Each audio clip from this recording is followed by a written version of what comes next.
أشهد أن لا إله إلا الله وحده لا شريك له وأشهد أن محمدا عبده ورسوله قال الله عز وجل يا أيها الذين آمنوا اتقوا الله حق تقاته ولا تموتن إلا وأنتم مسلمون يا أيها الناس اتقوا ربكم الذي خلقكم من نفس واحدة خلق منها زوجها وبث منهما رجالا كثيرا ونساء واتقوا الله الذي تساءلون به والأرحام إن الله كان عليكم رقيبا يا أيها الذين آمنوا اتقوا الله وقولوا قولا سديدا يصلح لكم أعمالكم ويغفر لكم ذنوبكم ومن يطع الله ورسوله فقد فاز فوزا عظيما أما بعد. Alhamdulillah, segala puji bagi Allah Subhanahu wa taala yang senantiasa memberikan kita nikmat hidayah, nikmat iman, nikmat Islam, nikmat kesehatan, sehingga pada pagi hari ini kita bisa berkumpul, kita belajar bersama dalam suatu majelis. Mudah-mudahan diberkahi oleh Allah Subhanahu wa taala dan menjadi tambahan pemberat timbangan kita di hari kiamat kelak. Amin rabbal alamin. Salawat dan salam kita curahkan kepada Nabi kita Muhammad sallallahu alaihi wasallam, juga kepada putra-putri beliau, kepada istri-istri beliau, kepada para sahabat beliau, dan juga seluruh orang-orang yang mengikuti jejak beliau hingga hari kiamat kelak. Ikhwani fiddin, jamaah yang semoga dirahmati oleh Allah Subhanahu wa taala, pada kesempatan pagi hari ini kita akan mengkaji satu surat lagi berkaitan dengan salah satu surat dari juz Amma. Kita melanjutkan pembahasan tentang surat Asy-Syarh, atau para ulama juga menyebutnya dengan surat Al-Insyirah, yang pada pertemuan sebelumnya kita bahas tentang surat Ad-Duha. Yang ketahuilah surat Ad-Duha dan surat Al-Insyirah ini punya keterkaitan antara keduanya. Keterkaitan antara keduanya itu para ulama tatkala mereka menjelaskan tentang surat Ad-Duha, di situ Allah Subhanahu wa taala sedang menjelaskan tentang kenikmatan zahir yang Allah berikan kepada Nabi kita Muhammad sallallahu alaihi wasallam. Adapun surat Asy-Syarah, di situ Allah Subhanahu wa taala memberikan ingatan kepada Nabi sallallahu alaihi wasallam, mengingatkan Nabi sallallahu alaihi wasallam tentang nikmat batin, nikmat rohani yang Allah Subhanahu wa taala berikan kepada Nabi kita Muhammad sallallahu alaihi wasallam. Oleh karenanya para ulama sebagian menyebutkan surat Ad-Duha dan surat Asy-Syarah ini satu surat sebenarnya. Mereka mengatakan demikian. Kenapa? Sama-sama berbicara tentang kenikmatan yang Allah berikan kepada Nabi Muhammad sallallahu alaihi wasallam. Jadi mereka menganggap ini sebenarnya satu surat. Tapi yang lebih benar wallahu taala alam, surat Ad-Duha itu satu surat tersendiri, dan juga surat Asy-Syarah itu juga surat tersendiri. Jadi dua surat yang berbeda. Surat Asy-Syarah saya bacakan dulu. Bismillahirrahmanirrahim. Alam nashrah laka sadrak wa wada'na 'anka wizrak alladhi anqadha dhahrak wa rafa'na laka dhikrak fa inna ma'al usri yusra inna ma'al usri yusra fa idza faragta fansab wa ila rabbika farghab. Jamaah yang semoga dirahmati oleh Allah Subhanahu wa taala, surat Asy-Syarah tatkala para ulama membahasnya, maka mereka menyatakan bahwasanya surat ini adalah surat Makkiyah. Surat apa? Makkiyah. Apa itu surat Makkiyah? Surat Makkiyah artinya surat yang diturunkan oleh Allah Subhanahu wa taala sebelum hijrahnya Nabi Muhammad sallallahu alaihi wasallam. Kalau suratnya turun atau ayatnya turun setelah Nabi hijrah, maka itu disebut dengan surah atau ayat Madaniyah. Adapun surat Asy-Syarah surat Makkiyah. Di antara dalil yang menunjukkan tentang surat ini adalah surat Makkiyah, itu dalam salah satu ayatnya Allah menyebutkan di sini tentang para ulama menyebutkan di sini Allah bicara tentang kejadian Nabi SAW tatkala beliau nanti dibelah dadanya. Dan ini kan terjadi tatkala peristiwa sebelum Nabi SAW berhijrah ke kota Madinah. Kita bahas jemaah semua taala. Allah Subhanahu wa taala berfirman dalam ayat pertama, Alam nashrah laka sadrak. Kalau kita baca terjemahan biasa disebutkan dalam Kemenak atau yang lainnya disebutkan, bukankah kami telah melapangkan dadamu wahai Muhammad. Jadi di sini ada pertanyaan, wahai Muhammad, bukankah kami telah melapangkan dadamu? Jamaah yang semoga dirahmati Allah Subhanahu wa taala, para ulama tatkala mereka menjelaskan tentang ayat ini, mereka menggambarkan tentang betapa lapangnya dada Nabi Muhammad sallallahu alaihi wasallam. Karena dalam ayat ini Allah menyebutkan, wahai Muhammad, bukankah kami telah melapangkan dadamu? Nah, para ulama tatkala mereka bahas tentang ayat ini, mereka mengatakan pelapangan dada Muhammad SAW itu bisa dinilai dari dua sisi. Sebagian ulama mereka menyebutkan pelapangan dada Nabi Muhammad ini secara hissi. Secara hissi itu apa maksudnya? Secara hakikat. Benar-benar dada Nabi itu dibelah oleh Allah Subhanahu wa taala. Makanya kita pernah dengar adanya kisah apa? Syaqqus sadar, yaitu pembelahan dada Nabi Muhammad sallallahu alaihi wasallam. Tatkala itu Nabi masih kecil, lagi main bareng-bareng teman-temannya, kemudian datanglah malaikat Jibril alaihissalam, kemudian mengambil Nabi Muhammad SAW, kemudian dibelahlah dada Nabi Muhammad, kemudian diambil sebagian gumpal darah, yang ada segumpal darah diambil, kemudian disebutkan inilah bagian dari syaitan. Kemudian jantung Nabi atau hati Nabi dicuci dengan air zam-zam di tempat wadah yang dari emas. Baru setelah itu dikembalikan lagi, kemudian dijahit. Maka para ulama sebagian mereka tatkala mereka menjelaskan alam nasrah sadrak, maksudnya Allah ingin mengingatkan kepada Nabi Muhammad, wahai Muhammad, bukankah kami telah melapangkan dadamu? Maksudnya kami telah mensucikan dadamu, kami telah membersihkan dadamu secara hissi, secara hakikat. Dan ini mukjizat yang Allah berikan kepada Nabi kita Muhammad sallallahu alaihi wasallam. Wallahu taala, zaman sekarang apakah sudah bisa yang seperti itu? Mungkin jantung orang dibelek, kemudian dibersihkan, kemudian dimasukin lagi. Allah alam.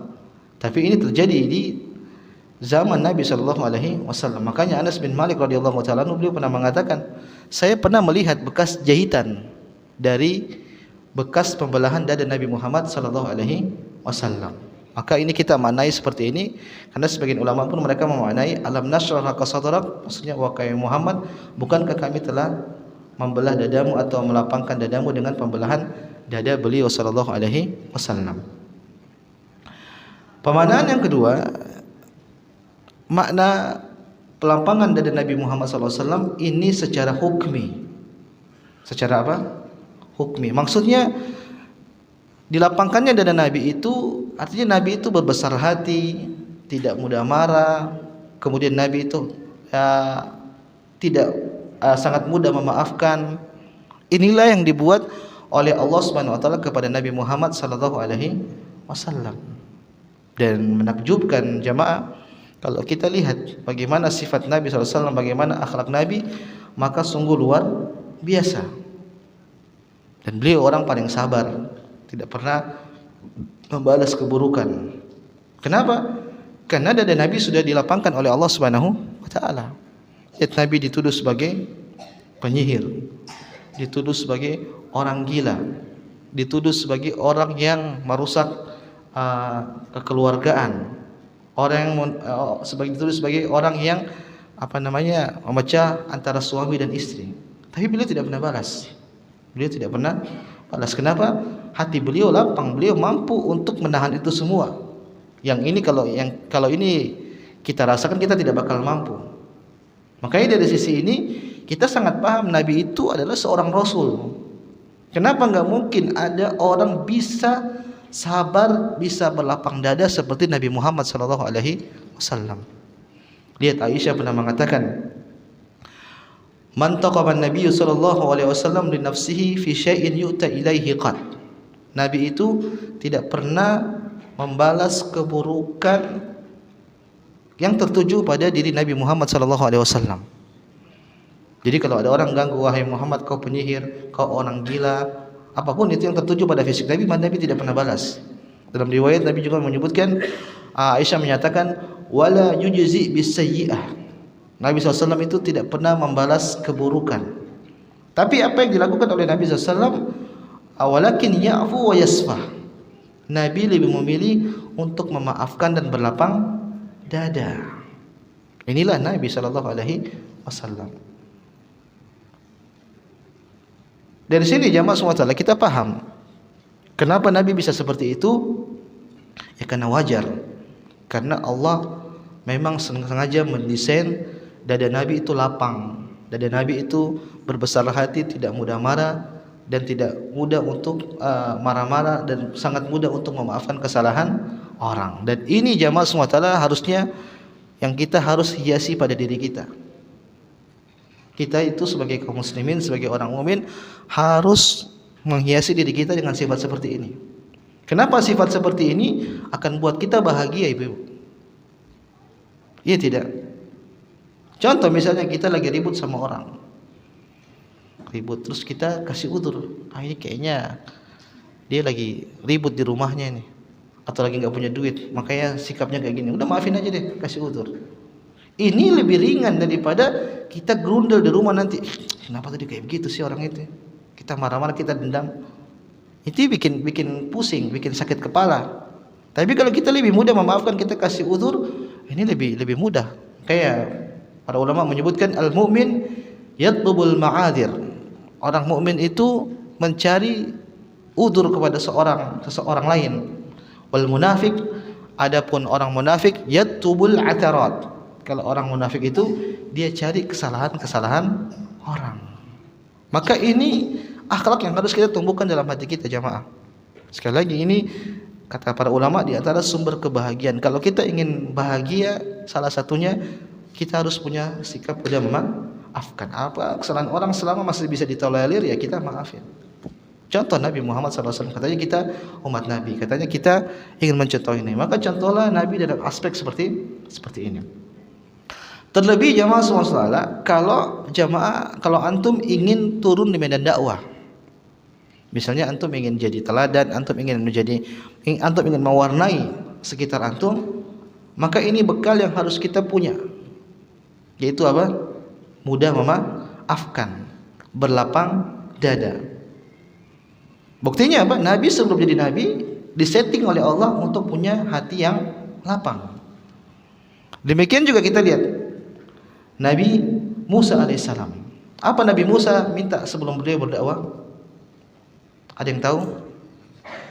Rabbi shrahli sadri wa yassirli amri. Ya Allah, lapangkanlah dadaku. Artinya dalam medan dakwah itu banyak geronjalan, banyak pantangan, banyak halangan-halangan. Untuk menghadapi itu semua harus punya bekal dada yang lapang. Ya wajar kalau kita mau berdakwah orang nggak suka, itu sangat wajar. Misal ada orang suka judol, misal di sini nggak ada insyaallah. Terus kita larang, ente ngapain main judol, itu haram gitu. Pastikan dia marah. Ya tidak. Kenapa kesukaan dia, kebahagiaan dia kita usik? Contoh misalnya ada orang ibu-ibu yang lagi gibah di grup misalnya, terus ibu ingetin, gibah tuh nggak boleh, sama seperti makan daging orang. Nanti orang yang gibah ini mereka tersinggung. Kalau mereka tersinggung, sebagian mereka ada yang nggak suka, akhirnya mereka nyeletuk, ngapain sih ngurusin orang? Nah, kita yang menasihati sabar, harus punya bekal kesabaran menghadapi orang-orang yang seperti itu.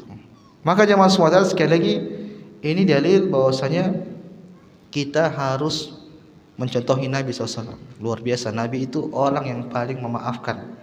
Saya kalau mau bicara tentang pemaafannya Nabi, luar biasa. Kita lihat hadis-hadis Nabi itu sangat banyak. Contoh Nabi itu sangat memaafkan. Di antara contoh bentuk Nabi itu memaafkan, yaitu Nabi pernah memaafkan, beliau memaafkan, bahkan disebutkan memaafkan orang yang pernah menghina Aisyah radhiyallahu taala anha. Orang yang pernah menuduh Aisyah sebagai pezina. Bayangkan ibu-ibu. Siapa? Abdullah bin Ubay bin Salul. Abdullah bin Ubay bin Salul ini gembong munafik. Suatu kesempatan dia pernah menuduh Aisyah berzina. Dan itu tidak benar. Tatkala Abdullah bin Ubay bin Salul meninggal, mati, maka anaknya datang kepada Nabi SAW.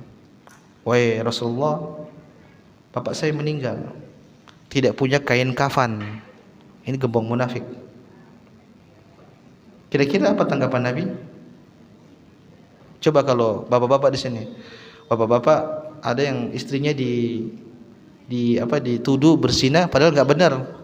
Kemudian sang penuduh itu mati tidak punya kain kafan. Terus anaknya datang kepada antum, Pak, bapak saya barusan mati nggak punya kain kafan, tolong saya minta kain kafan. Kira-kira antum kasih tidak? Pasti antum bilang kualat. Siap, kualat. Iya. Tapi Nabi SAW tidak begitu. Nabi SAW langsung kasih kain. Nabi tidak banyak bicara, langsung Nabi kasih kain kafan kepada anaknya tersebut. Tidak sampai di situ, anaknya tidak cukup minta kain kafan aja. Anaknya bilang, wahai Rasulullah, sholatin bapak saya. Padahal jelas orang itu munafik. Maka Nabi akhirnya mau sholatin. Nabi mau sholat. Kalau Nabi kasih kain kafan, Nabi sholatin, berarti Nabi maafkan tidak? Maafkan. Maka pas Nabi mau sholatin, tiba-tiba Umar bin Khattab pun mengingatkan Nabi SAW. Umar mengatakan, ya Rasulullah, alaihissallahu nahaka an tusalli alal munafiqin. Wahai Rasulullah, bukankah Allah itu melarang kita untuk mensolati orang munafik? Kata Nabi SAW, ana baina khiyaratain. Saya dihadapkan dengan dua pilihan. Allah Subhanahu wa taala berfirman, istaghfir lahum, kau memintakan ampun kepada orang munafik, aw la tastaghfir lahum, atau kau tidak memintakan ampun kepada mereka, tastaghfir lahum 70 marratan fala yaghfirallahu lahum. Kau minta ampun pun sebanyak 70 kali, fala yaghfirallahu lahum, maka Allah tidak akan mengampuni mereka. Artinya di sini Nabi SAW mengatakan, saya dipilih dua pilihan, mau maafkan, mau mintakan ampun ataukah tidak. Saya lebih memilih untuk memintakan ampun untuk Abdullah bin Ubay bin Salul. Artinya Nabi maafin berarti. Apa yang terjadi? Maka turunlah firman Allah Subhanahu wa taala menegur Nabi SAW, wala tusalli ala ahadin minhum mata abada. Wahai Muhammad, janganlah kau salat orang-orang munafik, salah seorang dari antara mereka, dan jangan kau berdiri di atas kuburan mereka. Ternyata ayat turun sesuai dengan pendapat Umar bin Khattab radhiyallahu taala anhu. Ini dalil menunjukkan betapa agungnya Umar bin Khattab. Umar bin Khattab menginginkan Nabi, tapi ternyata Nabi lebih memilih untuk memaafkan. Barulah turun firman Allah Subhanahu wa taala menegur Nabi, jangan salatin orang-orang munafik. Artinya saya ingin sampaikan di sini betapa mulianya akhlak Nabi. Beliau bisa memaafkan orang yang telah menyakiti beliau sallallahu alaihi wasallam. Maka kita sebagai umat Muslim pun hendaknya kita seperti itu.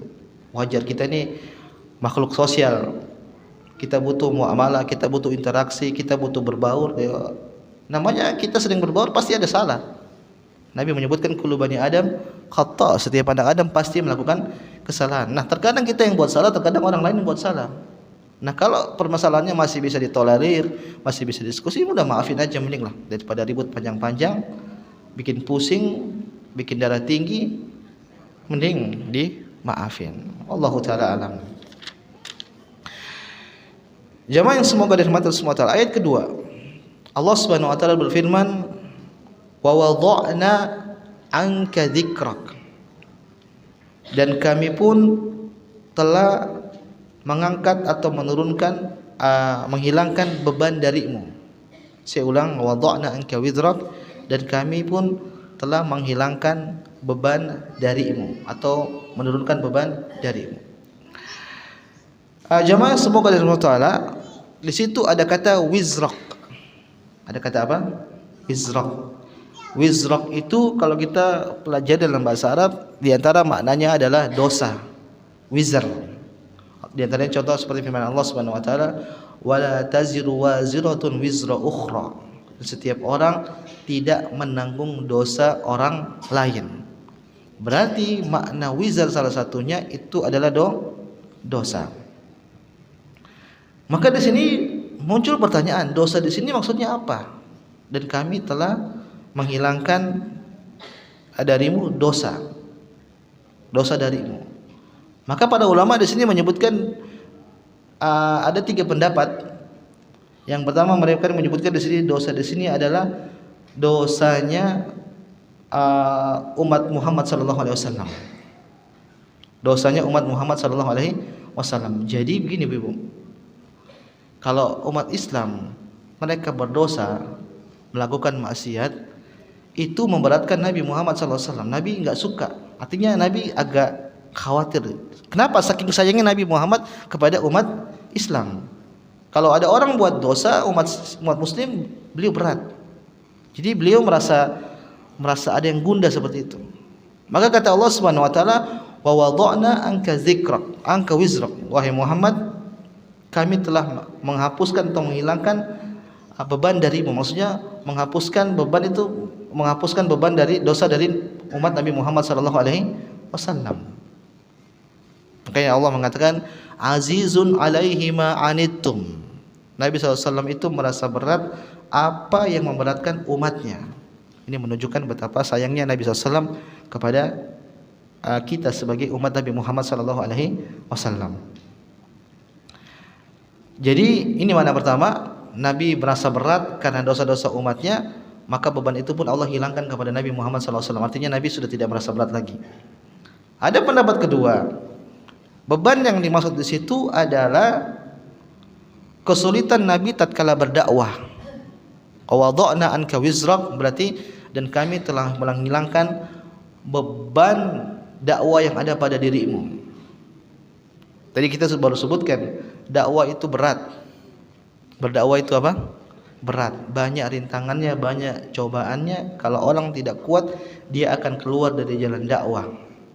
Apalagi ujiannya Nabi SAW luar biasa.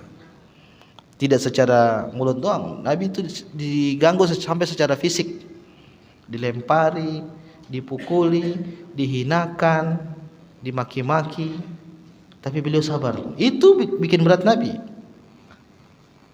Tapi karena Allah menghilangkan beban itu, akhirnya Nabi mulai merasa ringan. Artinya tidak merasa berat seperti dahulu. Kenapa Allah mengatakan wa wada'na anka dzikra, dan kami telah menghilangkan beban darimu wahai Muhammad sallallahu alaihi wasallam. Ada pendapat ketiga, dan kami telah mengangkat beban darimu wahai Muhammad sallallahu alaihi wasallam, maksudnya adalah dan kami telah menghapus dosamu wahai Muhammad. Karena wizar tadi maknanya apa? Dosa. Jadi Nabi itu dosa-dosanya sudah diampuni oleh Allah Subhanahu wa taala. Namun di situ dikritisi para ulama pendapat yang ketiga ini.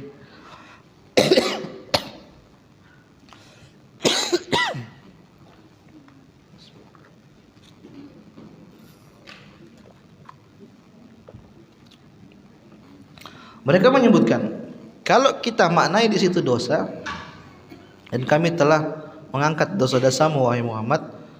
Pertanyaannya, apakah Nabi SAW berdosa? Ini dibahas sama para ulama. Apakah Nabi SAW itu berdosa? Wallahu ta'ala alam, jawaban yang lebih benar bahwasanya Nabi itu juga berdosa. Nabi juga itu berdosa. Namun para ulama tatkala mereka menjelaskan dosa-dosa Nabi itu sama sekali bukan dosa-dosa yang sangat buruk, tapi dosa-dosa yang ringan, dosa-dosa yang tidak terjatuh dalam perkara akhlak dan yang lainnya. Saya sebutkan di antara contoh-contoh para anbiya mereka dosa. Contoh misalnya Nabi Adam alaihissalam. Nabi Adam bersalah tidak? Bersalah. Wa asa Adam rabbahu. Kata Allah Subhanahu wa taala, Nabi Adam pernah menyelisih perintah Allah Subhanahu wa taala. Tidak boleh memakan dari sebuah pohon, buah dari sebuah pohon. Akhirnya Nabi Adam makan. Akhirnya diturunkanlah Nabi Adam ke bumi. Berarti ada salah. Tapi akhirnya diampuni oleh Allah Subhanahu wa taala. Contoh misalnya Nabi Musa alaihissalam. Apa kesalahan Nabi Musa? Nabi Musa pernah memukul orang tidak sengaja, akhirnya meninggal. Allah mengatakan fawakazahu Musa faqadu alaihi. Nabi Musa pukul dia, akhirnya orang itu meninggal. Tapi setelah itu Nabi Musa dimaafkan oleh Allah Subhanahu wa taala. Demikian juga Nabi Nuh alaihissalam. Nabi Nuh pernah bersalah. Apa kesalahan Nabi Nuh? Nabi Nuh pernah memintakan ampun untuk anaknya yang sudah meninggal. Anaknya itu kafir, dan Nabi Nuh dilarang oleh Allah untuk memintakan ampun untuk anaknya. Kenapa? Anaknya itu mati dalam keadaan kafir. Ini dalil tidak boleh kita mendoakan orang kafir. Kalau ada orang kafir sudah meninggal dan jelas matinya kafir, nggak boleh kita doain apa? Rib. Apa itu rib? Rest in peace. Gimana mau damai? Dia lagi disiksa di bawah itu. Nggak boleh doain orang kafir. Ustaz, tapi dia rajin sedekah, baik dia orangnya. Ya biar, mau dia baik, mau dia apa, tapi Allah yang suruh, nggak boleh kita doain orang kafir. Ada tidak orang kafir baik, akhlaknya baik? Banyak. Kalau Islam akhlak baik banyak tidak? Ragu-ragu jawab. Enggak lah, Islam lebih banyak, orang Islam yang berakhlak mulia lebih banyak. Intinya saya ingin sebutkan bahwasanya para nabi itu mereka juga bersalah. Salah satunya Nabi kita Muhammad SAW pun beliau juga bersalah. Kenapa? Hikmahnya diantaranya ini untuk menunjukkan bahwasanya Nabi itu benar-benar manusia. Nabi itu apa? Manusia. Dan Nabi menyebutkan kullu bani Adam khata. Setiap anak Adam itu melakukan kesalahan. Allah juga pernah mengatakan tentang Nabi Muhammad SAW, qul innama ana basyarum mithlukum. Katakanlah wahai Muhammad, sesungguhnya aku ini sama seperti kalian. Maksudnya saya ini sama seperti kalian sebagai manusia biasa. Yuha ilayya, hanya saja saya diberikan wahyu oleh Allah Subhanahu wa taala. Ilahukum ilahun wahid. Tuhan kalian itu Tuhan yang satu. Jadi Nabi pun manusia. Nabi pun melakukan kesalahan. Tapi saya ingatkan sekali lagi, ada beberapa ikatan yang dibuat oleh para ulama berkaitan dengan kesalahan Nabi SAW. Yang pertama, kesalahan Nabi tidak sama sekali berkaitan dengan wahyu. Nanti kalau ada yang kalau gitu Nabi salah, berarti Nabi bisa saja salah menyampaikan wahyu dong. Kita katakan tidak. Kesalahan Nabi sama sekali tidak berkaitan dengan wahyu. Wa ma yantiqu 'anil hawa in huwa illa wahyun yuha. Kata Allah Subhanahu wa taala, dan Nabi SAW itu tidak berbicara kecuali adalah wahyu yang Allah berikan kepada Nabi SAW. Yang kedua, dosa Nabi bukan dosa besar. Dosa Nabi bukan dosa besar. Kemudian yang ketiga ditambahkan oleh para ulama, dosa Nabi itu tidak menunjukkan keburukan akhlak para anbiya. Dan yang lebih selamat bahwasanya yang pada akhirnya mereka berdosa, tapi dosa-dosa mereka sudah diampuni oleh Allah Subhanahu wa taala. Sudah dijamin. Sama tidak dengan kita? Tidak. Kita berdosa, tapi tidak ada jaminan dosa-dosa kita diampuni oleh Allah Subhanahu wa taala. Maka tugas kita banyak-banyak bertobat kepada Allah Subhanahu wa taala. Di antara juga hikmah kata para ulama, kenapa Nabi SAW itu bersalah? Karena Nabi akhirnya mengajarkan doa tentang pengampunan. Coba misalnya Nabi berdoa, Rabbi ghfirli khati'ati wa jahli wa israfi fi amri kulli, dan seterusnya. Ya Allah, ampunilah aku atas kesalahanku, kebodohanku, dan israfi, keteladaranku, dan dalam segala perkara. Banyak sekali Nabi mengajarkan kita untuk bertobat. Dalam hadis Nabi menyebutkan, wallahi inni la astaghfirullah fil yaumi akthar min 70 marrah. Kata Nabi SAW, demi Allah, aku ini beristighfar kepada Allah Subhanahu wa taala sehari lebih daripada 70 kali. Dalam riwayat 100 kali. Ini menunjukkan 70-100 ini menunjukkan angka yang sangat banyak, tidak membatasi. Kalau Nabi sudah diampuni dosa-dosanya, dijamin masuk surga, banyak istighfar, maka harusnya kita pun lebih banyak beristighfar. Kenapa dosa-dosa kita tidak dijamin diampuni oleh Allah Subhanahu wa taala? Adapun Nabi dia jamin. Apa dalilnya? Wa wada'na anka dzikrak, dan kami telah mengangkat beban darimu wahai Muhammad. Salah satunya kata para ulama, dan Allah telah mengampuni dosa Nabi Muhammad sallallahu alaihi wasallam, atau mengangkat beban Nabi. Kenapa? Nabi itu khawatir, Nabi itu tidak suka kalau berdosa. Nabi itu gelisah kalau berdosa. Ada suatu hal yang menurut beliau ini suatu kemaksiatan, maka itu ada membuat beliau berat. Maka keberatan itu dihilang oleh Allah Subhanahu wa taala. Maka sekali lagi, idealnya pun kita gitu. Kalau kita berdosa, harusnya kita gelisah. Kalau kita berdosa dan kita biasa-biasa saja, ini hati-hati yang seperti ini. Berarti hati kita sakit. Kita misalnya subuh bangun, tahu-tahu bangunnya subuh telat terus, atau subuh bangun terus sholat, tapi pas iqamah tidak bisa sempat sholat qobliyah. yang Nabi menyebutkan khairun minad dunya wa ma fiha, lebih baik daripada dunia dan seisinya. Terus kita biasa-biasa aja. Saya tanya, ketinggalan maksiat, ketinggalan 2 rakaat subuh itu maksiat bukan? Bukan. Karena itu cuma ibadah sunnah. Kita kalau ketinggalan itu kita biasa-biasa aja, berarti ada yang salah. Kenapa? Kita ketinggalan pahala yang sangat besar. Apalagi sampai kita bermaksiat kemudian kita biasa-biasa aja, ini lebih parah berarti. Maka jangan sampai kita seperti itu. Kalau kita merasa kita seperti itu, berarti ada yang salah dalam hati kita. Lihat kata Nabi, kata Allah Subhanahu wa taala, "Qul inni akhafu in asaitu rabbi adzab yaumin adzim." Ini Allah berbicara tentang perkataan Nabi SAW, katakan wahai Muhammad, sungguhnya aku takut kalau aku bermaksiat. Aku takut diadab oleh Allah Subhanahu wa taala. Ada kaidah disebutkan para ulama. Innal mu'min, atau Nabi ini saya lupa sabda Nabi atau perkataan ulama. Innal mu'min yara dhunubahu ka'anna qa'idun tahta jabalin yakhafu an yaqa alaihi.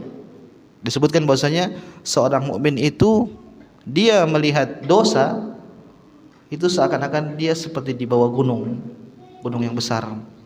Yang dia khawatir bisa saja gunung itu bisa menimpa dia kapanpun. Tapi kalau orang munafik, wa innal munafik yara dhunubahu kadzubab. Tapi kalau orang munafik itu melihat dosa itu seperti apa? Seperti apa jemaah? Ada yang tahu? Seperti lalat.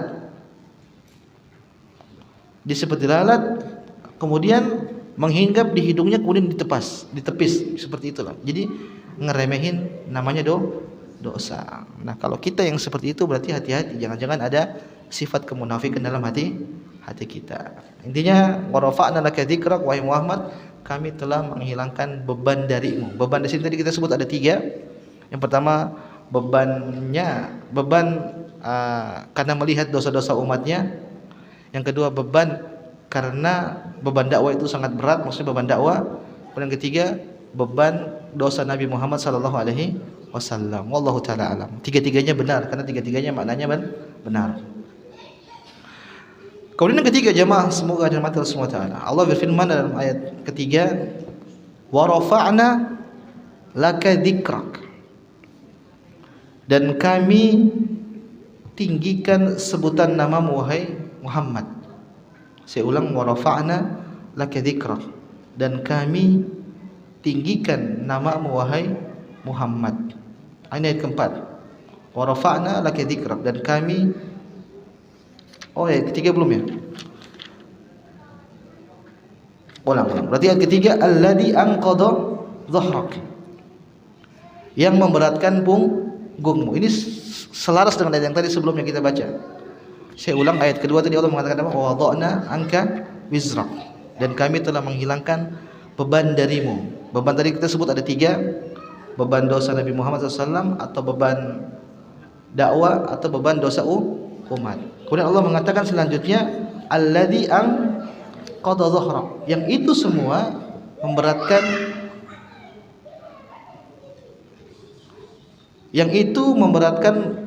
pundakmu hai Muhammad sallallahu alaihi wasallam. Alladzi anqadha dhahrak, perhatikan di situ ada kata anqadha.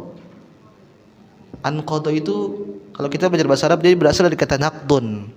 Naqdun itu jemaah, ada onta, kemudian biasanya ada tempat-tempat barang, kemudian ditaruh barang-barang di onta itu, nanti kalau saking beratnya nanti dia bunyi krak.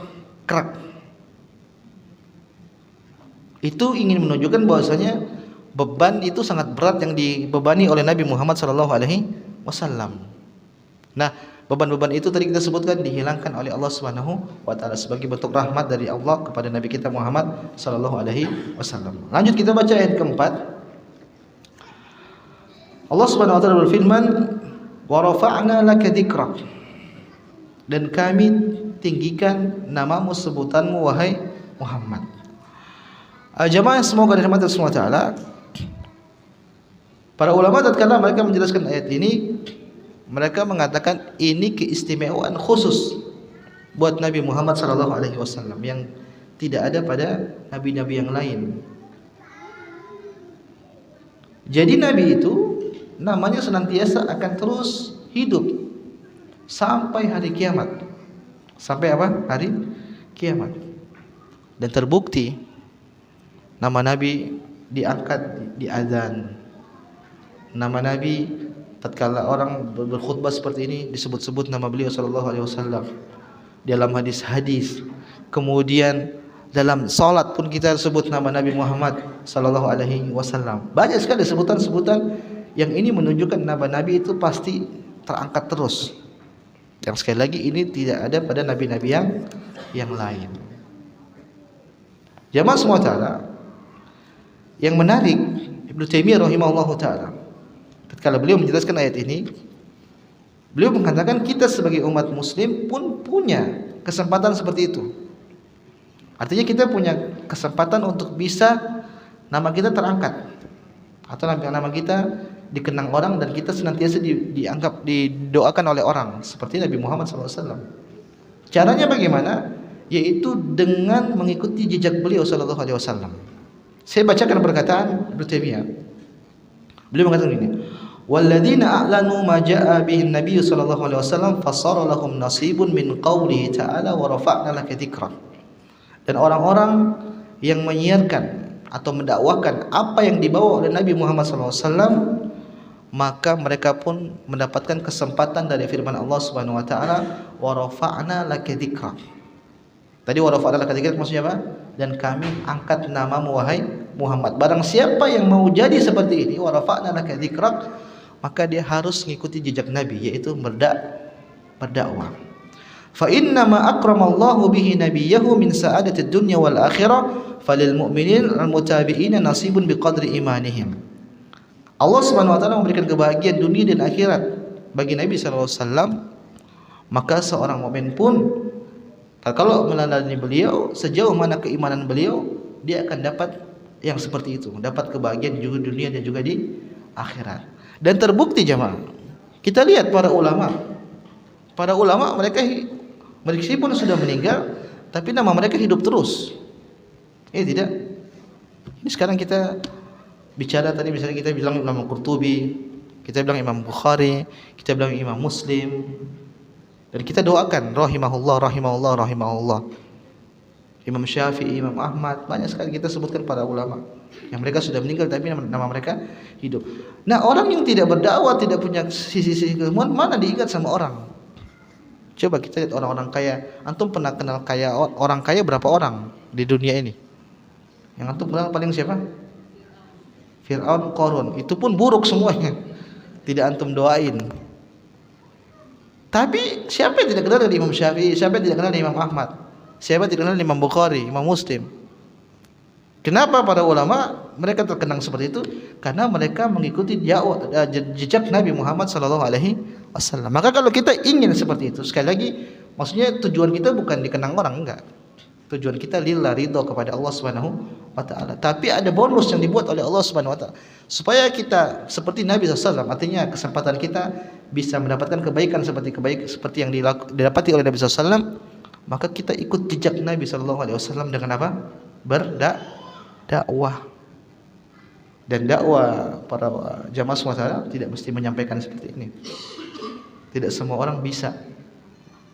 Dakwah jalannya itu luas. Bisa dengan harta, bisa dengan pikiran, dan paling minimal dengan akhlak. Dengan apa? Akhlak. Ini yang paling mudah, enggak ada alasan orang tidak bisa berdakwah. Caranya gimana? Ya sudah, kita mewarnai orang di sekitar kita. Kita tunjukkan bahwasanya kita itu beda dengan orang lain. Maksudnya bukan beda aneh sendiri, enggak. Orang misalnya tidak sholat sunnah, tidak sholat duha misalnya di kantor. Ya udah kita tunjukin, kita berdakwah, kebiasakan sholat duha. Mungkin di kantor tidak terbiasa dengan namanya sholat puasa Senin Kemis. Coba kita mulai ngajarin. Kita berarti dakwahin secara meskipun kita nggak ngomong, tapi kalau orang lihat nih, Masya Allah ini orang ini kok begini, nanti dia akan terbawa dalam hal tersebut. Kita ketemu orang, kita salamin, kita tanya kabar. Itu kan akhlak diajarin oleh Nabi Shallallahu Alaihi Wasallam, dan itulah bentuk dakwah. Itu adalah bentuk dakwah. Kalau kita dengan niat tujuan mengikuti jejak Nabi SAW, insya Allah akan mudahkan dan insya Allah akan berdampak kepada orang-orang di sekitar kita. Intinya kita niat tulus mencari keridhaan Allah Subhanahu wa taala. Maka inilah makna wa rafa'na laka dzikra, dan kami angkat namamu wahai Muhammad setinggi-tingginya, yaitu nama Nabi selalu hadir, selalu ada dalam syahadat, dalam salat, dalam azan, dalam hadis-hadis, dalam pelajaran, dalam khutbah, nama Nabi selalu disebut sallallahu alaihi wasallam. Kemudian selanjutnya, jamaah yang semoga dirahmati Allah Subhanahu wa taala, ayat yang ke-5 dan yang ke-6, Allah Subhanahu wa taala berfirman, "Fa inna ma'al usri yusran, inna ma'al usri yusran." Kata Allah Subhanahu wa taala, maka sesungguhnya bersama kesulitan itu ada kemudahan. Sesungguhnya bersama kesulitan itu ada kemudahan. Di situ Allah mengulang. Jadi ayat ke-5 dan ayat ke-6 itu mirip. Cuman yang ayat ke-5 ada fa-nya, ayat yang ke-6 tidak ada fa-nya. Jamaah yang semoga dirahmati Allah Subhanahu wa taala, ini ayat perlu menjadi kaidah kehidupan kita. Apalagi kita menjalani kehidupan pasti banyak kesulitan. Saya yakin masing-masing kita punya cobaan masing-masing. Ada yang diuji dengan hartanya, ada yang diuji dengan keluarganya, ada yang diuji dengan teman kantornya, macam-macam lah. Nah, kita harus yakin sama ayat ini. Allah menyebutkan sesungguhnya bersama kesulitan itu pasti ada kemudahan. Allah ulang lagi, sesungguhnya bersama kesulitan itu pasti ada kemudahan. Dan ayat-ayat yang seperti ini banyak. Contoh seperti firman Allah Subhanahu wa taala, "Sayaj'alullahu ba'da usrin yusra." Dan Allah akan menjadikan setelah kesulitan itu kemudahan. Bahkan dalam hadis Nabi juga pernah bersabda, "Wa inna nasra ma'as sabri." Sesungguhnya pertolongan itu bersama kesabaran. Wa anal faraja ma'al karbi, dan juga kelapangan itu datang bersama penderitaan. Wa anna ma'al usri yusra, dan sesungguhnya bersama kesulitan itu kemudahan. Banyak sekali yang mengatakan seperti itu. Jamaah semua taala, kita tadabbur ayat ini. Ayat ini para ulama menyebutkan ada banyak penekanan. Artinya di sini Allah ingin menegaskan benar-benar kemudahan itu pasti beriringan dengan kesulitan, atau kesulitan itu pasti beriringan dengan kemudahan. Sehingga dalam dua ayat ini banyak penekanan. Kita bahas satu-satu. Ada penekanan pertama di situ namanya huruf inna. Kalau kita baca bahasa Arab ada di situ namanya huruf inna. Inna ma'al. Huruf inna itu kalau kita baca bahasa Arab fungsinya adalah untuk menegaskan. Sungguh gitu maksudnya. Sungguh benar-benar. Artinya la syakka fihi, tidak ada keraguan sama sekali. Ini penekanan yang dibuat pertama oleh Allah Subhanahu wa taala. Penekanan yang kedua, Allah ulang. Allah ulang tidak? Iya. Ayat 5 dan juga ayat 6. Jadi Allah mengatakan sesungguhnya. Kemudian yang kedua Allah ulang. Berarti penekanannya sudah 2. Penekanan ketiga, di situ Allah datangkan al-usri dengan ma'rifah, dan yusron dengan nakirah. Artinya gini, di situ penekanan yang agak sedikit detail. Ibu-ibu harus, para jamaah harus lebih fokus. Coba perhatikan, inna ma'al usri yusran, inna ma'al usri yusran. Lihat, di situ kata al-usri pakai alif lam kan? Kalau yusron tidak. Oke? Kalau kita baca bahasa Arab, alif lam itu menunjukkan ma'rifah. Berarti usri yang ayat ke-5 sama usri yang ayat ke-6 itu sama. Jadi kesulitan yang di ayat 5 dan kesulitan di ayat ke-6 itu sama. Satu kesulitan. Tapi tatkala Allah mendatangkan diksi yusron, di situ Allah tidak pakai alif lam. Tapi Allah datangkan dengan nakirah. Nakirah itu lawannya ma'rifah. Artinya pakai tanwin. Kalau kita belajar bahasa Arab, itu maknanya kemudahan atau yusron yang ayat ke-5 dan yusron ayat ke-6 itu beda. Kesimpulannya apa? Satu kesusahan pasti ada 2 kemudahan. Saya ulang biar ibu-ibu jemaah lebih paham, lebih fokus. Di situ ada dua kata, yusra al-usri sama yusran. Usri atau usru itu maknanya apa? Kesulitan. Oke? Di kesulitan di situ ternyata Allah pakai alif lam. Ini menunjukkan kesulitan di ayat ke-5 dan kesulitan ayat ke-6 itu sama. Kenapa? Ada pengaitnya namanya alif lam. Sehingga kesulitan ayat ke-5, ayat ke-6 itu satu kesatuan. Oke? Sekarang kita bicara tentang yusron. Yusron itu maknanya apa? Kemudahan. Kita lihat yusron ayat ke-5 dan yusron ayat ke-6 itu pakai tanwin. Pakai apa? Tanwin. Yang ini menunjukkan yusron 5 sama yusron 6 itu beda. Kemudahan di ayat ke-5, kemudahan ayat ke-6 itu beda. Berarti maknanya kalau ada satu kesulitan datang dua kemudahan. Intinya itu. Tadi penjelasan nggak paham, yang penting ibu paham ini. Satu kesulitan ada dua kemudahan. Berarti ini penegasan Allah yang keberapa? Yang ketiga. Saya ulang, yang pertama tadi apa? Inna, sesungguhnya. Yang kedua Allah ulang, fa inna ma'al usri yusran, inna ma'al usri yusran. Yang ketiga tadi Allah jelaskan, di satu kesulitan pasti ada dua kemudahan. Dari sini para ulama mengatakan enggak mungkin satu ngalahin dua. Ya tidak. Lan yagliba usrun yusrain. Tidak mungkin satu kesulitan itu bisa mengalahkan dua kemudahan. Artinya kalau ada kesulitan pasti yang menangi kemudahan. Pasti. Cuman kita mau sabar atau tidak. Sekarang yang keempat, di situ Allah menggunakan ma'a. Ma'a itu artinya apa? Bersama. Sesungguhnya kesulitan itu bersama kemudahan. Berarti kesulitan dan kemudahan itu sepaket. Maksudnya begitu. Nggak mungkin ada kesulitan nggak ada kemudahan, itu nggak mungkin. Sepaket, pasti kalau ada kesulitan pasti ada kemudahan. Bahkan kemudahannya dua tadi kita sebutkan. Bahkan kemudahannya dua. Ini penekanan-penekanan yang dijelaskan oleh para ulama yang harusnya buat kita yakin. Kalau kita cuma baca sesungguhnya bersama kemudian itu ada bersama kesulitan itu kemudian kayaknya kurang apa? Kurang dalam. Ternyata kalau kita tadabburi luar biasa maknanya. Saya ulang pertama, di situ ada inna, sesungguhnya, benar-benar penekanan. Yang kedua, Allah ulang. Fa inna ma'al usri yusra, inna ma'al usri yusra. Berarti sudah ditekenin, diulang lagi. Yang ketiga Allah tekankan lagi. Satu kesulitan pasti ada dua kemudahan. Yang keempat Allah mengatakan bersama. Berdampingan berarti. Beriringan. Artinya kalau ada kesulitan pasti jangan ragu, pasti ada namanya kemudahan.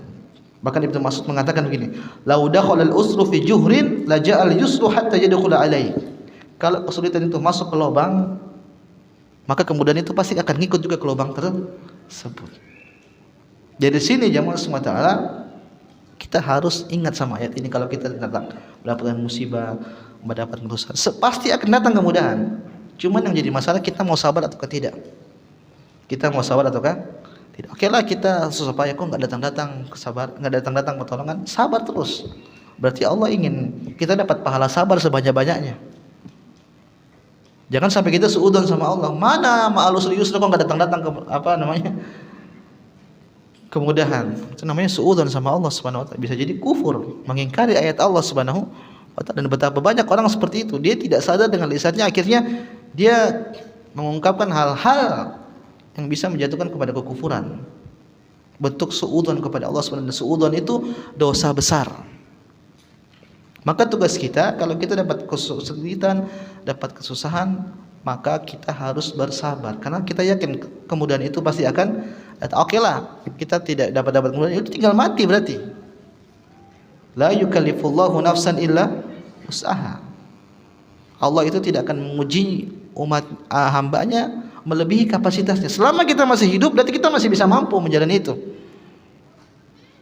Fa inna nafsan lan tamutta hatta tastawfiya rizqaha. Setiap jiwa tidak akan mati sampai rezekinya semua terpenuhi. Artinya kalau kita masih bisa hidup, berarti kita bisa mampu. Masih ada bantuan-bantuan yang pasti Allah berikan. Tapi kalau kita sudah tidak mampu, berarti kita akan mati. Simpelnya seperti itu. Tapi ini teori. Perlu latihan untuk menjalankan hal tersebut. Saya bicara enak emang. Tapi itu teori yang harus kita terapkan dalam kehidupan kita. Intinya bersabar. Allah mengatakan wa may yattaqillaha yaj'al lahu makhraja. Barang siapa yang bertakwa, pasti Allah akan kasih jalan keluar. Dan yang menakjubkan tatkala Allah menjelaskan ayat itu, ada yang tahu ayat itu berkaitan dengan permasalahan apa? Permasalahan talak. Wa may yattaqillaha yaj'al lahu makhraja. Ini Allah berbicara tentang talak. Kemudian di akhir Allah mengatakan barang siapa yang bertakwa, Allah akan jadikan jalan keluar. Kenapa demikian para jamaah SWT? Cerai itu perkara yang sangat berat bagi manusia, apalagi biasanya bagi para wanita. Tapi Allah mengatakan kalau dijalani dengan ketakwaan, insya Allah tidak ada penyesalan. Bahkan Syekh Khoslan hafizahullah ta'ala, beliau pernah mengatakan begini, kalau terjadi perceraian dengan prosedural yang diajarkan oleh Nabi SAW, orang tidak akan pernah menyesal. Kenapa orang banyak menyesal kalau perceraian? Karena tidak bertakwa kepada Allah Subhanahu wa taala, karena tidak sesuai prosedural. Contoh misalnya ada orang mau cerai suami istrinya. Coba saya tes di sini jamaah, ada yang tahu tidak? Waktu boleh menjatuhkan talak itu kapan? Ada yang tahu tidak? Karena ada waktu tidak boleh kita menjatuhkan talak. Hah? Itu kan masih bingung, masih ragu kan, bingung, nggak tahu. Ya wajar kalau akhirnya orang cerai akhirnya menyesal, itu wajar. Karena nggak tahu proseduralnya. Proseduralnya kata Nabi SAW, talak itu tatkala wanita suci belum digauli. Baru tahu bapak-bapak. Jadi nggak ngasal. Kapan seorang lelaki mau mentalak istrinya, yaitu tatkala suci dan belum digauli. Jadi misalnya baru suci, malam ini digauli, besok dia marah-marah sama suaminya, sama istrinya, nggak boleh jatuhin talak. Saya ulang, malam habis berhubungan, besok akhirnya ribut-ribut, marah-marah. Ini sang suami mau marah sebesar apapun, nggak boleh jatuhin talak. Kapan dia harus talak sesuai syariat? Nanti tunggu istrinya haid dulu, baru suci lagi, dan sebelum digauli. Ada masa di situ, masa waktu. Nah, dalam masa waktu itu kan dia berarti berpikir, ini istri saya layak tidak diceraikan, istri saya layak tidak ditalak. Sehingga dalam masa-masa itu dia punya keyakinan benar-benar harus talak ataukah tidak. Tatkala dia mengikuti prosedur itu, dia tidak akan pernah menyesal kalau dia jatuhkan talak. Tapi kan sekarang orang ngawur, marah sedikit jatuhin talak, marah sedikit jatuhin talak. Jatuh tidak talaknya? Jatuh tidak ibu-ibu? Jatuh. Tapi berdosa si petalak. Dan akhirnya nanti terjadi penyesalan. Nanti datang ke Ustaz, saya kemarin lagi emosi, makanya jatuh. Salah ente. Dan betapa banyak yang seperti itu. Makanya Allah ingatkan di akhir, wa may yattaqillaha yaj'al lahu makhraja. Barang siapa yang bertakwa kepada Allah Subhanahu wa taala, maka Allah akan berikan di jalan keluar. Syekh Khotad mengatakan barang siapa yang harus, ini jalan terakhir, harus bercerai dengan pasangannya, tapi dia jalani dengan ketakwaan, dia tidak akan pernah menyesal. Kenapa mau cerai aja harus nunggu istri haid dulu, terus nunggu istri suci? Itu kan ada masa waktu. Ustaz nggak jadi marah, ya alhamdulillah, berarti kan nggak jadi marah. Yang seperti itu. Inilah indahnya syariat Islam. Cuman banyak orang nggak tahu yang seperti ini. Maka jadilah amburadul. Kemudian jemaah semua taala, ayat selanjutnya Allah Subhanahu wa taala berfirman, fa idza faragta fansab. Kata Allah Subhanahu wa taala, apabila engkau telah selesai dari suatu urusan, fansab, maka tetaplah bekerja atau kerjain urusan yang lain. Jamaah SWT, ini dalil bahwasanya kita tuh nggak boleh malas-malesan. Iya, jangan nganggur tuh, jangan sampai nganggur lah.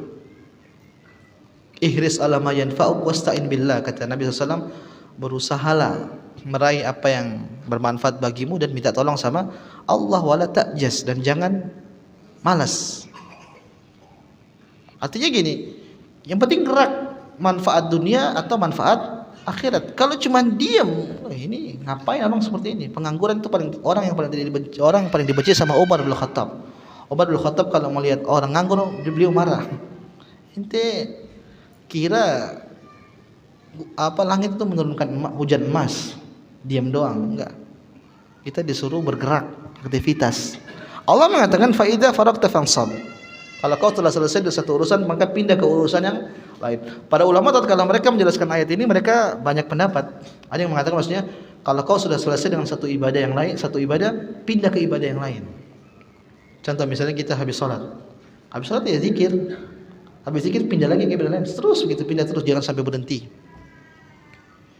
Ada yang mengatakan kalau kau sudah selesai dari urusan duniamu, pindah ke urusan akhirat. Artinya apa? Kita dunia cari secukupnya. Allah mengatakan wabtaghi fima atakallahu ad-daral akhirah wa la tansa nasibaka minad dunya. Dan carilah akhirat dari apa yang telah Allah berikan darimu dunia, dan jangan lupa duniamu. Artinya cari akhirat, jangan lupa dunia. Kalau kita kan kebalik. Cari dunia, jangan lupa akhirat. Salah yang seperti itu. Yang benar cari akhirat, jangan lupa dunia. Artinya ibadah jangan lupa makan. Kalau kita makan, jangan lupa ibadah. Ya jadilah kita seperti ini. Maka faida faragta fansab, itu maknanya seperti itu. Dari satu ibadah pindah ke ibadah yang lain, atau satunya dari selesai perkara dunia langsung bergerak menuju mencari apa? Akhirat. Atau juga pada ulama juga disebutkan sebaliknya. Habis setelah ibadah carilah juga dunia. Misalnya habis dunia beribadah, habis ibadah dunia. Jangan sampai nganggur. Karena dunia juga kita butuh. Fa idza qudiyatis salatu fantashiru fil ard. Kata Allah Subhanahu wa taala, kalau kalian telah selesai melaksanakan salat, fantashiru fil ard, maka bertebarlah dunia. Ngapain? Cari harta, cari dunia. Kenapa? Kita jadikan dunia itu sebagai wasilah untuk kita beribadah kepada Allah Subhanahu wa taala. Gimana kita mau sedekah buat fakir miskin? Gimana kita mau sedekah buat anak yatim? Gimana kita mau sedekah buat para janda kalau tidak punya harta? Harus butuh cari harta untuk mencari pahala di sisi Allah Subhanahu wa taala. Allah mengatakan, "Rijalun la tulhihim tijaratun wala bai'un an dzikrillah." Kata Allah Subhanahu wa taala, orang yang tidak melalaikan perdagangannya dan jual beli dari mengingat Allah Subhanahu wa taala dan melaksanakan salat, wa iqamus shalah wa ita'iz zakah, yakhafuna yawman tataqallabu fihi al-qulub wal absar. Maka mereka takut pada hari ketika nanti atau mereka berguncang. Artinya dalam ayat ini Allah memuji pedagang itu yang ingat Allah. Jadi orang itu dia tetap kerja, jual beli, tapi dia masih mengingat. Itulah orang dipuji oleh Allah Subhanahu wa taala. Daripada orang cuma diam aja, enggak ngapa-ngapain. Ayat terakhir, ikhwan fillah jamaah semoga semua taala, Allah mengatakan wa ila rabbika farghab. Kata Allah Subhanahu wa taala, wa ila rabbik, dan hanya kepadamu lah farghab, engkau berharap. Ini ayat menjelaskan kita itu senantiasa harusnya berharap hanya kepada Allah Subhanahu wa taala. Jangan serahkan pengharapan kita kepada selain Allah. Banyak masalah-masalah simpel yang kita serahkan pengharapan kita kepada selain Allah. Misalnya permasalahan rezeki. Kita sandarkan rezeki kita kepada orang yang beli. Enggak, kita tetap buka toko tapi hati kita condongnya kemana? Ke Allah, bukan kepada pembelinya. Pembelinya ini yang datangkan siapa? Allah Subhanahu wa taala. Kita berobat, hati kita sandar kepada si dokter. Sampai-sampai sebagian orang mengatakan, aduh kalau enggak dokter ini enggak bisa sembuh. Ini berarti kita tidak sandar kepada siapa? Allah Subhanahu wa taala. Yang benar kita menjalankan sebab ikhtiar, tapi kepada Allah kita berharap. Apapun jamaah, kita kalau pengen sesuatu minta dahulu sama Allah Subhanahu wa taala. Bahkan dalam hadis Nabi menyebutkan sampai sendal kita putus, minta sama Allah. Kita tuh sendal putus, kita paham, kita bisa beli lagi, duit ada. Tapi maksudnya tetap kita hadirkan, minta, ya Allah sendal saya putus. Hadirkan, kan kita lupa yang seperti itu. Kita beli sesuatu yang kecil-kecil yang kita inginkan, kita sudah nggak ingat Allah. Kenapa? Saking murahnya, mungkin saking remehnya. Kita bisa beli sendiri, kita bisa cari sendiri. Tapi enggak, Nabi menyebutkan kita tetap harus ingat siapa? Allah. Kita harus minta kepada Allah. Bahkan sendal yang putus, sendal berapa sih? Kan 20.000. Kita bisa belilah. Tapi tatkala putus, ingat, kita harus minta sama Allah Subhanahu wa taala meskipun kita tahu duitnya kita megang. Kenapa? Ini bentuk ketawakalan kita, bentuk pengharapan kita kepada Allah Subhanahu wa taala supaya kita tidak ujub, jamaah. Terkadang kalau kita dari hal-hal kecil kita lupa sama Allah Subhanahu wa taala, itu akan bisa berdampak nanti pada selanjutnya. Yang kecil-kecil kita lupa sama Allah, nanti kita akan lama-lama tidak bersyukur, akhirnya kita condong baca kita ini selalu bisa, ini yang bahaya yang seperti ini. Akhirnya datang ujub, dan ujub itulah yang membinasakan siapa? Qarun. Dia mengatakan innama utitu ala ilmin indi. Ini semua yang saya dapatkan semua ini dari siapa? Dari keahlianku, dari usahaku, bukan dari Allah Subhanahu wa taala. Makanya ada orang di podcast biasanya, "Pak, kok sekarang bisa sukses seperti ini?" Ya karena saya begini. Lupa nyebutin Allah Subhanahu wa taala. Yang begini bahaya. Dengan saya nanti segala urusan beres. Ente siapa? Boleh nanti, tapi bilang insya Allah. Apa? Insya Allah. Kalau Allah tidak berkehendak, kau jago seperti apapun nggak akan beres.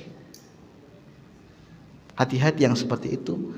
Sandarkan segala hal, pengharapan, tawakalnya kepada Allah Subhanahu wa taala. Iyyaka na'budu wa iyyaka nasta'in. Hanya kepadamu kami beribadah dan hanya kepadamu kami minta tolong. Wa idza sta'anta fasta'in billah. Kata Nabi SAW, kalau kalian minta tolong, mintalah kepada Allah Subhanahu wa taala. Jangan minta kepada yang lain. Yang lain itu hanya sebab.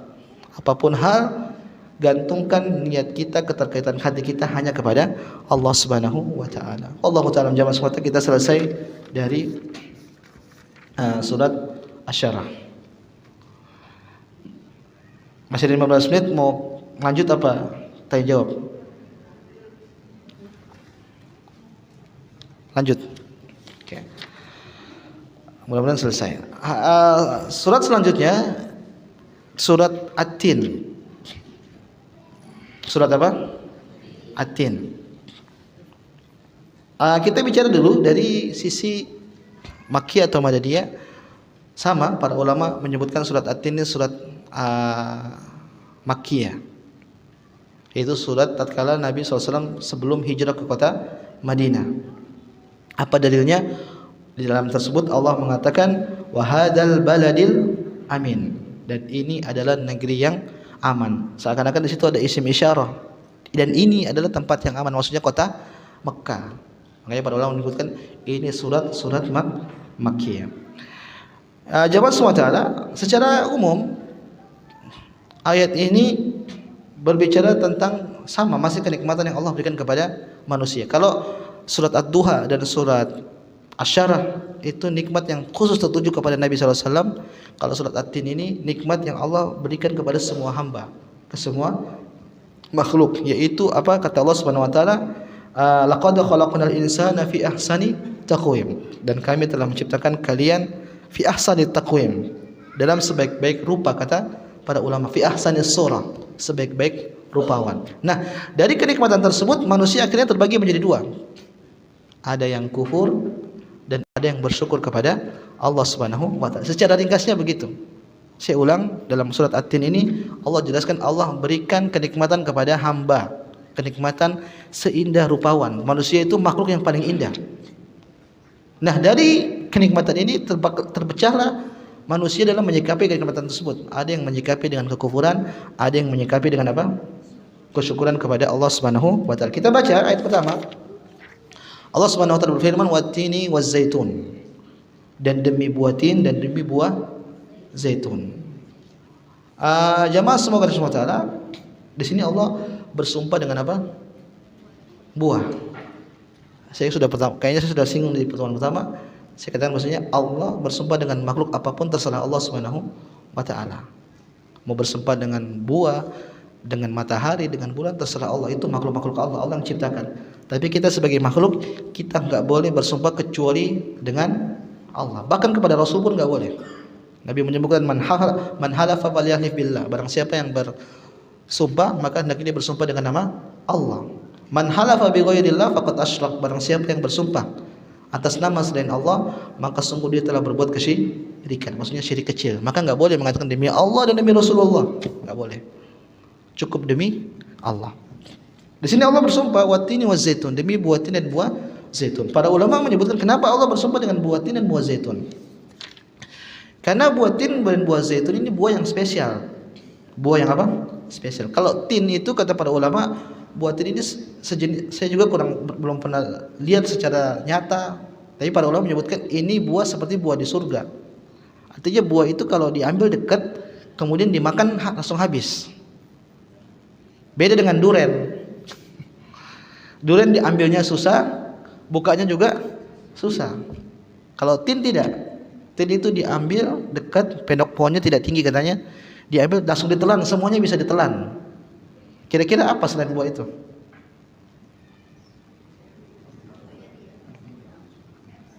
Gersan. Nggak enak tapi. Intinya seperti itulah. Intinya dia mirip dengan apa? Buah di surga. Kemudian zaitun. Zaitun ini pun buah yang bermanfaat. Bahkan orang-orang Syam menjadikan buah tersebut seperti bahan makanan pokok. Seperti makanan pokok. Nah, Allah bersumpah watini wa zaitun. Para ulama menyebutkan maksudnya itu Allah sedang bersumpah tentang negeri Syam. Kenapa buah tin dan buah zaitun ini adanya di negeri Syam? Dan Allah sebutkan watini wa zaitun ini untuk menarik perhatian orang-orang kafir Quraisy. Kok bisa Nabi Muhammad bicara tentang buah yang tidak ada di kota Mekah? Tin dan zaitun itu nggak ada di Mekah, adanya di mana? Di Syam. Sehingga Muhammad bersumpah dengan suatu buah yang tidak ada di sini. Ini menarik perhatian. Ini maknanya seperti itu. Kemudian yang kedua Allah sebentar bersumpah wa turi sinin, dan demi gunung Sinai. Kalau kita bicara tentang gunung Sinai, kita ingatnya sama siapa? Musa. Wa kallamallahu Musa taklima, dan Allah mengajak Nabi Musa berbicara. Itu tempatnya di Sinai, dan Sinai ini juga adanya di Syam. Lagi ini untuk menarik perhatian orang-orang Quraisy, bicara tentang negeri Syam. Selanjutnya ayat kita biar lebih cepat. Ayat selanjutnya, ayat ketiga, wa hadzal baladil amin, dan demi kota yang aman. Barulah Allah berbicara tentang kota Mekah. Oke? Ayat 1 Syam, ayat kedua Syam, ayat ketiga Mekah. Maka dari sini para ulama mereka menjelaskan begini, kenapa Allah bersumpah dengan Syam, Mekah.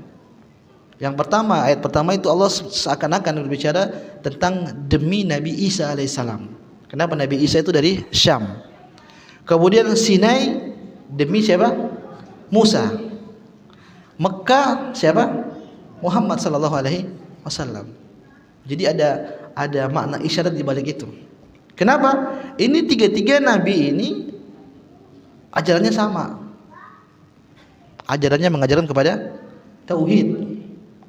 Walaqad ba'atsna fi kulli ummatin rasulan an ibudullaha wajtanibut taghut. Kata Allah Subhanahu wa taala, dan tidaklah kami mengutus setiap kaum itu rasul kecuali semuanya mengarahkan kepada tauhid, menjauhkan orang dari kesyirikan, dari taghut, penyembahan kepada taghut. Sehingga watin wazaitun wa turi sinin wa hadzal baladil amin, ini seakan-akan Allah menyebutkan demi Nabi Isa, Nabi Musa, dan juga Nabi Muhammad SAW, yang ketiga-tiganya ini meskipun syariatnya berbeda-beda, tapi tujuannya sama, Islam, yaitu mengarahkan kepada tauhid. Selanjutnya ayat ke-4, Allah sebentar berfirman, laqad khalaqnal insana fi ahsani taqwim. Kata Allah Subhanahu wa taala, dan sungguh kami telah menciptakan manusia dalam bentuk sebaik-baiknya. Para ulama menyebutkan ini dalil jamaah. Semua makhluk yang Allah ciptakan yang paling indah itu manusia. Paling indah apa? Manusia. Kenapa Allah mengatakan dan kami telah menciptakan manusia fi ahsani taqwim, fi ahsani surah, sebaik-baik rupawan. Makanya ada kisah tentang ayat ini. Ada seorang laki-laki, dia goda istrinya. Dia ingin bercanda istrinya. Dia bilang, wahai istriku, kalau kau tidak lebih cantik dari rembulan, saya talak kau 3. Paham tidak perkataan ini? Kalau kau tidak lebih cantik daripada rembulan, kau satu talak 3. Maksudnya kau ini paling cantik melebihi rembulan. Nah ini perempuan langsung dia tutup dirinya sama suaminya. Oh jatuh, tidak mungkin saya lebih cinta daripada rembulan. Rembulan itu sangat indah. Jadi menurut perempuan ini saya sudah talak 3 ini. Akhirnya sang suami tadi yang alih-alih pengen ngerayu istrinya, akhirnya dia pusing. Lah suami saya, istri saya sudah tidak mau bareng lagi. Kenapa? Dia merasa itu sudah jatuh talak. Akhirnya dia minta fatwa kepada para ulama. Akhirnya sebagian ulama mengatakan enggak. Para ulama mengatakan jatuh talaknya. Kenapa? Yang paling mulia ya tetap rembulan sama manusia, apalagi istrimu. Mungkin begitu. Lebih tinggi, lebih mulia, lebih cantik, lebih indah rembulan. Barulah dia tanya kepada seorang ulama Hanafi. Ulama mengatakan enggak jatuh. Kenapa? Manusia istrimu lebih indah daripada rembulan. Apa dalilnya? Beliau berdalil dengan ayat ini. Laqad khalaqnal insana fi ahsani taqwim. Sungguh kami telah menciptakan manusia dalam sebaik-baik rupawan, Inilah makna dari laqad khalaqnal insana fi ahsan. Dan inilah yang diingatkan oleh Allah kepada manusia. Kita lihat tubuh kita, ini banyak sel-sel. Ini semua penciptaan Allah yang sangat indah, yang sangat mulia, yang tidak ada tandingannya dengan yang lain. Kemudian Allah mengatakan, "Tsumma radadnahu asfala safilin." Kemudian kami kembalikan dia ke tempat serendah-rendahnya. Artinya manusia itu tadinya diangkat indah, kemudian dikembalikan ke tempat rendahnya. Di sini para ulama menyebutkan ada 2 makna. Tempat serendah-rendahnya yang pertama itu maksudnya tua. Tadinya ganteng, tadinya cantik, pada ujungnya tua. Pada ujungnya jadi kakek-kakek, jadi pada ujungnya jadi nenek. Sebagian ulama mengatakan enggak. Maknanya adalah humma radadnahu asfala safilin, kami kembalikan mereka ke tempat yang paling rendah. Maksudnya neraka jahanam. Maksudnya apa? Neraka jahanam. Oke, ada 2 makna. Tadinya ganteng, cantik, akhirnya jadi kakek-kakek, nenek. Ada yang kedua, kita tinggikan engkau, akhirnya kita kembalikan engkau ke dalam neraka jahanam. Kemudian Allah selanjutnya mengatakan, illal ladzina amanu, kecuali orang-orang beriman, wa amilus solihat, dan beramal saleh, falahum ajrun ghairu mamnun, maka bagi mereka pahala tanpa batas. Kalau kita bawa ke tafsiran pertama, kalau kau dulu kuat, cantik, ganteng, kemudian kau jadi kakek, kau kembalikan ke kakek, maka itu pasti. Tapi meskipun dalam kondisi tersebut kau tetap mendapatkan pahala yang unlimited. Saya ulangi, Ibu paham? Allah mengatakan, kalian dulu itu kuat, ganteng, cantik, kemudian berubah jadi apa? Nenek dan kakek. Tapi kalau kau beriman dan kau beramal soleh, kakek-kakekmu itu, nenek-nenekmu itu tidak mempengaruhi pahalamu, bahkan kau dapat pahala terus menerus tanpa batas. Paham sampai sini? Caranya gimana? Beriman dan beramal saleh. Jadi gini, dalam hadis Nabi menyebutkan gini, idza maridul abdu, kalau seorang hamba sakit, au safar, kemudian dia safar, kutiba lahu mithlu ma kana ya'malu muqiman sahihan, maka dia akan dicatatkan sebagaimana dia tidak safar dan dia sehat. Jadi kalau ada orang, misalnya bapak-bapak punya kebiasaan dulu masih muda suka sedekah.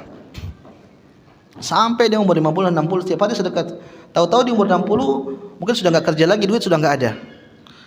Kemudian hidup sampai 80 tahun. Dari 60 sampai 80 ini tetap dicatatkan sebagai orang bersedekah. Kenapa? Dia punya kebiasaan sedekah. Contoh misalnya kita kebiasaan sholat malam. Tahu-tahu kita safar, kan biasanya safar itu capek, jadi tidak sempat sholat malam. Maka tatkala kita tidak sholat malam, tetap kita dicatat sebagai orang yang sholat malam. Maka ini manfaatnya kalau kita beribadah di masa muda, masa kuat. Kita punya kebiasaan itu, nanti suatu saat kita tidak kuat lagi, ini di masa tidak kuat tetap dicatat pahalanya. Makanya Allah mengatakan, falahum ajrun ghairu mamnun, maka bagi mereka pahala tanpa batas. Artinya ngalir terus tuh jalan. Makna yang kedua, tadi kembalikan ke mana? Ke neraka jahanam. Kalau kufur, kecuali illal ladzina amanu wa amilus shalihat, kecuali orang beriman dan juga beramal saleh, maka mereka tidak ke neraka, tapi mereka di surga dan mendapatkan pahala yang jalan tanpa batas. Artinya ghairu mamnun itu kenikmatan yang tidak berhenti. Ayat selanjutnya yang ketujuh, Allah mengatakan fama yukadzibuka ba'du biddin. Maka apakah yang membuat mereka mendustakan wahai Muhammad tentang hari kiamat? Jadi terus kenapa mereka mendustakan engkau wahai Muhammad? Padahal hari kiamat itu pasti ada. La syakka fihi, tidak mungkin, tidak ada keraguan terjadinya hari kiamat. Alaihissallahu biahkamil hakimin. Bukankah Allah itu hakim yang paling adil? Artinya begini, setelah Allah menyebutkan kenapa mereka mengingkari kepada engkau tentang hari kiamat wahai Muhammad, sedangkan Allah itu kan ahkamul hakimin, sosok Tuhan yang paling adil. Maksudnya begini, kalau Allah ciptakan manusia kemudian tidak diadili di hari kiamat, kira-kira Allah adil tidak? Oke, saya kasih analogi. Di sini kita jadi bos, mudah-mudahan amin. Ya, karyawan 4, yang 3 rajin, yang 1 ini males-malesan, tukang bolos. Terus di akhir bulan kita puji semuanya.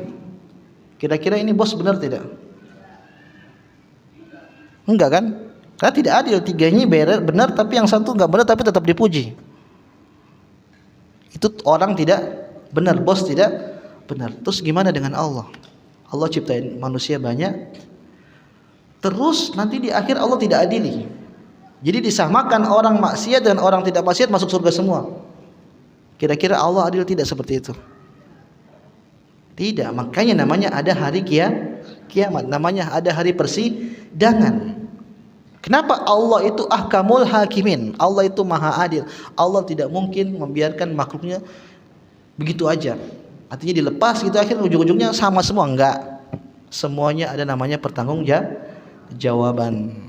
Maka ini maknanya alaihissallahu biahkamil hakimin. Maka sekali lagi ayat ini mengingatkan kita jemaah sekalian, Allah itu sudah berikan kita nikmat banyak. Di antara satu nikmat tadi kita diberikan kekuatan, kesehatan, ganteng, cantik dan seterusnya. Apakah kita kufur atau tidak? Kita syukuri dengan banyak beribadah, beriman dan beramal saleh. Tapi kalau kita kufur, maka kita akan mendapatkan asfarasafilin, mendapatkan neraka jahanam.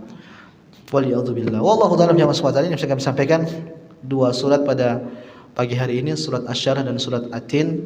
Mudah-mudahan yang sedikit ini bisa bermanfaat bagi saya pribadi dan antum sekalian. Kalau ada benarnya dari Allah Subhanahu wa taala, kalau salahnya saya mohon maaf. Allahu taala alam.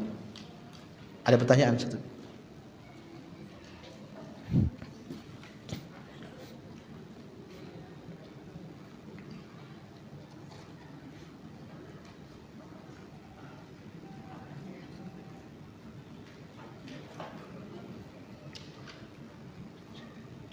Kalau tidak ada saya tutup sampai sini, saya enggak ada.